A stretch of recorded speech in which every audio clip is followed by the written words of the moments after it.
Hello, friends, and welcome to Adventures in Pixie Land. My name's Amy. I'm an ordained minister, and we are in Bible study. We're in the NIV. We are in the book of 2 Kings, and we are in chapter 22, continuing on with the story of the kingdom. We went through 3 kings, and we are still with the same king, Josiah, in the beginning of 22. The book of the law found. So it makes me wonder, what were they following? Maybe that's why they kept upsetting the Lord, because they didn't even know what they were supposed to be doing. Josiah was 8 years old when he became king, and he reigned in Jerusalem 31 years. His mother's name was Jedediah, daughter of Adadiah. Jedediah, Jedidah, and Adadiah, Adaiah.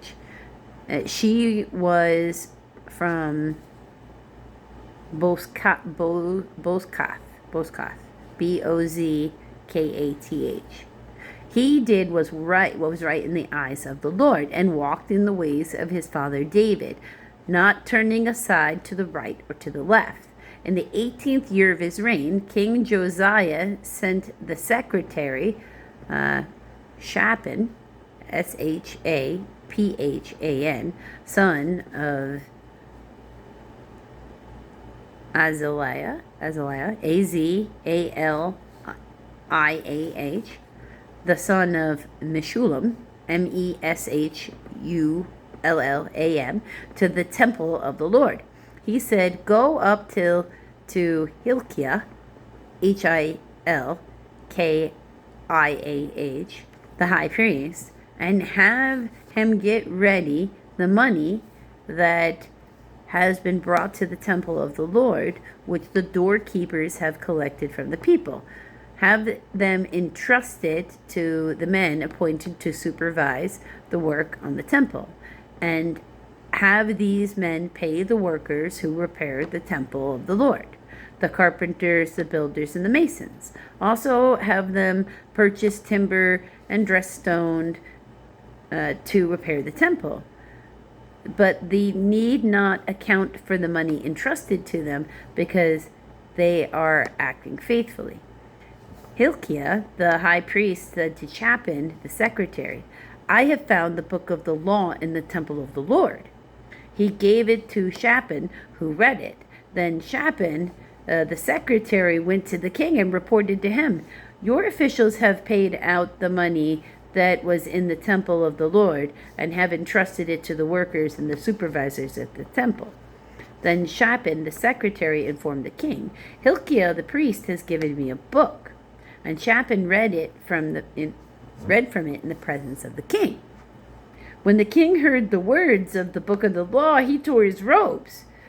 He gave these orders to Hilkiah the priest: Ahikam, Haikam, son of Shaphan; Achbor, Acbor, son of Micah, Aiah,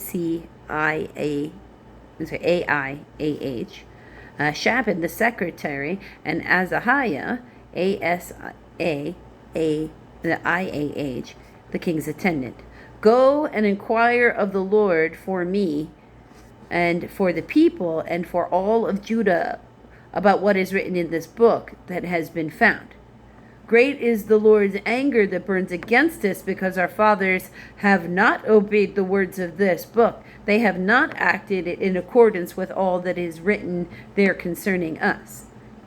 Hilkiah the priest, Ahikam, Achbor, Shaphan, and Azahiah went to speak to the prophetess Huldah, Huldah, who was the wife of Shallum, Shlum, son of Tikvah, Tikvah, the son of Harhas, Harhas, keeper of the wardrobe. She lived in Jerusalem in the 2nd district. She said to them, "This is what the Lord, the God of Israel, says. Tell the men who sent you to me, This is what the Lord says. I am going to bring disaster on this place and on its people, according to everything written in the book the king of Judah has read. Because they have forsaken me and burned incense to other gods and provoked me to anger by all the idols their hands have made. Footnote of A. By everything they have done. My anger will burn against this place and will not be quenched. Tell the king of Judah, who sent you to inquire of the Lord, this is what the Lord, the God of Israel, says concerning the words you heard.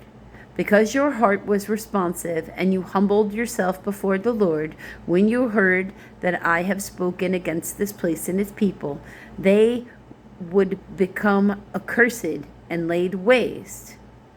That they would become accursed and laid waste. And because you tore your robes and wept in my presence, I have heard you, declares the Lord. Therefore I will gather you to your fathers, and you will be buried in peace. Your eyes will not see all the disaster I'm going to bring on this place. So they took her answer back to the king. The good news is God saw he was sad and was like, oh no, we didn't know. We got to correct this. So he's like, all right, we're going to put some faith in you, and we're going to let you live out your life to, a place where you're not going to see what I'm about to do to your country for all the sins they keep committing. So if you want to find out how